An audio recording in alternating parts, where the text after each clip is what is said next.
3, What Brings Me into Hospital, Part B. So we were starting to talk about, or we're just going to start to talk about your waters breaking. So when will your waters break? Who knows? The waters can break at any old time, really. For some pregnant mums, the waters break before labour ever begins. For others, it breaks somewhere along that pathway of labour, but along that journey of labour and birth. And for others, and it's quite rare, but it does occasionally happen that babies can be born completely still in their amniotic bag. So the waters can break at any old time. So when I'm describing waters breaking, the way I like to do it is I like to visualise it as if, imagine you're at the fair and you see a balloon. You often see balloons hung up with teddy bears and confetti and things, don't you? So imagine there's, instead of a balloon with a teddy bear and confetti, what you've got in here is a balloon full of water and a baby.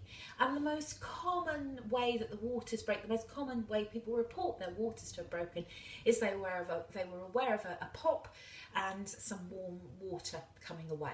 I can't tell you how much will come away because that really depends. Because if you imagine the baby inside of you, I don't know how, as that balloon of water, I don't know how much water is sitting in front of the baby's head, whether it's more or a smaller amount, I don't know. But when the waters break and that water comes away, for some babies, the babies stay just where they are, and so with their little heads stay just where they are. So that means more water can continue to trickle away. But for others, the baby's head sort of slides down a little bit and almost works like a little plug, so no more water can come away. So I can't tell you how much water that you're going to lose. When your waters do break, we need you to call us. We want you to tell us what's happening, because we want to make sure that all is well for you, of course.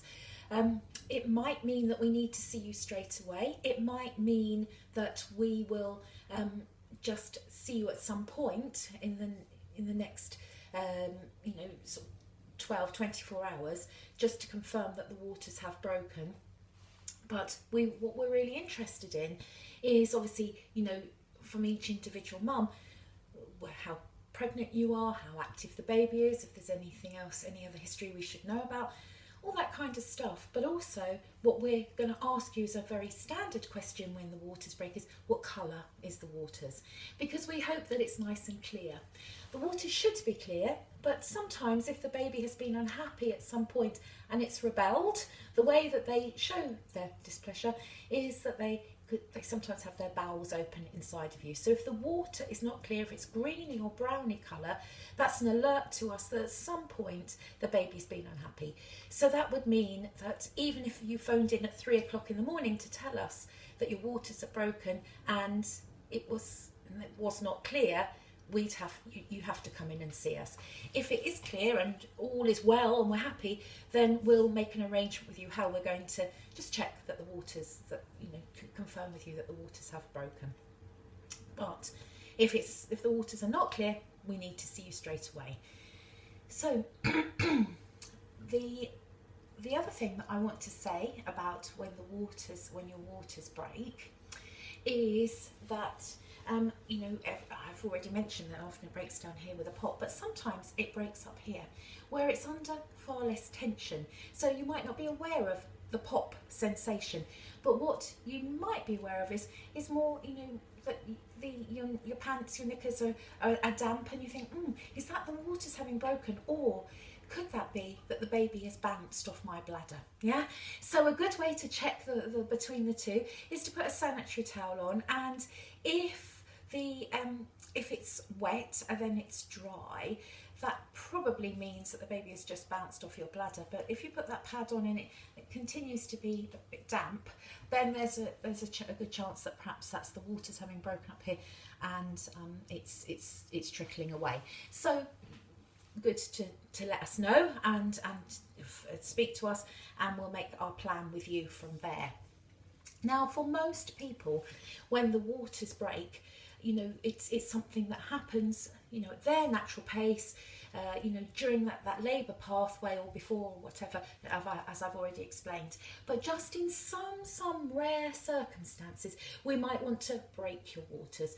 We don't want to do that unless we have to, because we're really happy that the baby is, you know, in its nice cushioned, you know, balloon inside of you.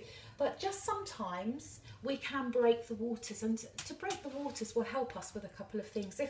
If your labour experience is really slowing down, sometimes during labour, to break the waters can just help to speed it up a little bit, because instead of a soft squodgy bag of water against the neck of the womb, you've got a harder head. So that's one reason why we may suggest that it's maybe an idea, an option to break the waters.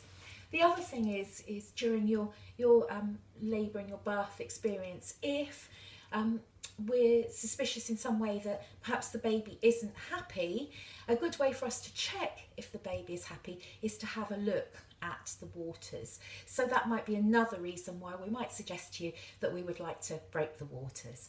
So when we do break the waters, it's really just a tiny extension of when we examine you internally, and we just, if I just show you this little amni hook here is what we use. Don't take any notice, this is really long. This is just a lever, only a little, so that we can do what we need to do, but just a tiny little bit of it goes inside of you, in front of where our fingers would go, just to feel inside of you. And during a contraction or wave or a surge, if we just scratch the bag of waters with this amni hook, it looks rather like a crochet hook, doesn't it? If we just scratch the bag of waters there, then it will usually just pop. That bag of waters is kind of no man's land. You can't feel it, the baby can't feel it, but all that you would be aware of is the waters coming away. And that can be a really useful tool for us if we want to see what colour the waters are inside of you. So the bottom line is, when your waters break, phone us, talk to us, and we'll tell you what we need from you and what we need to do and what you need to do, is the bottom line. Okay, so that's the waters having broken. So that was 3 little separate questions here that I had here on my little set of cards, which was, I keep wanting to go to the toilet, wet pants, which we've just discussed. I'm losing some brown fluids, which I can't control, so that would be the waters having broken, but they're not clear. And I felt a pop and then warm fluid running down my legs. So we've discussed that now. So another card that I've got here from what people might phone in and say to us is someone saying they're phoning in because they're having contractions every 3 to 5 minutes. They're lasting 60 seconds and they're taking their breath away. They're unable to talk through those contractions, those waves, those surges. Is it time to come in? It probably is, yeah. If you're still comfortable at home, midwife then would discuss with you, perhaps if you wanted to stay at home for a little bit longer, if you were feeling really comfortable still at that time. But you know, that's obviously on a real individual basis. But when most people, when they phone in and those contractions, those waves, the surges are lasting that whole minute, they're taking their breath away, they're coming every sort of 3 to 5 minutes, and they've had them for sort of an hour or so, that's, you know, that seems like a really sort of normal time to think that I'd like to, you know, come into the hospital now. So that's that card there. Yeah. So the next little one here is, can I just turn up on delivery suite or on labour ward, or should I phone first? The answer to that question is very simply, please phone first, so that we can have the right staff waiting to care for you and the right room and everything ready. I've got another card here that says, my mother-in-law says so. I always put that in when we're doing our antenatal classes, because with all the best will in the world, sometimes you don't want to bother us, you don't want to phone us, think, oh, they're very busy, I mustn't ask questions, I mustn't keep phoning.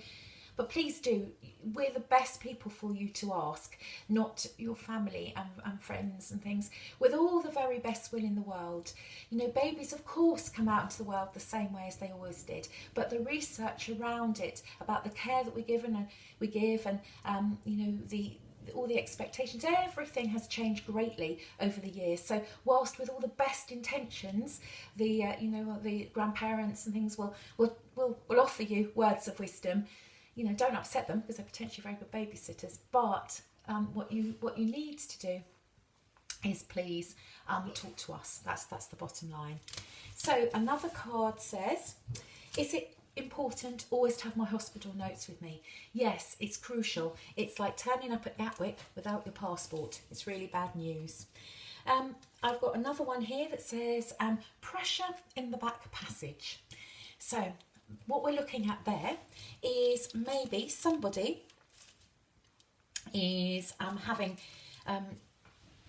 contractions at home, and they are feeling during those contractions, they're feeling feeling like they want to have a poo. Now this is really, really rare for this to happen, but the sensation that you get when you are ready to start to push is really similar to really, really, really needing to have a poo. So if you are having quite strong contractions and you were at home and you wanted to have a poo, I wouldn't have a poo. I'd call Labour Ward and talk to us, because we will tell you what we need you to do or what we're going to do for you.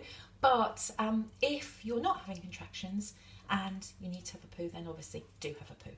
But we're going to talk about that the feelings that you get when it's time to start pushing, and that in a little while in another video. So the last question that I've got here, that was in my little group of questions that we were looking at, that we talk about, was, must we stop having sex? Well, I saved that one till last. Fancy that. Must we stop having sex? Well, by the time you arrive at the hospital, yes, because it's not polite. But at home, go back to what I said about all that romance, yeah? Turning the lights down dim, getting that ambience, creating that lovely oxytocin, that love hormone. Remember, we talked about that in a previous video. So actually, lots of lovely, maybe sex is not on the agenda. Doesn't feel that it's right for you at that time. Maybe it's maybe yes, maybe no, but certainly a nice cuddle, nice sort of intimate little kiss and cuddle is going to be really good for getting that oxytocin, that ambience, that love hormone really going. And of course, there's nothing wrong with a lovely little kiss and cuddle when you're at the hospital too, of course, because all those things go with the dimly lit lights, creating that right ambience to help your labour progress. Okay, so I think we'll stop that session there, and see you in a while for the next one.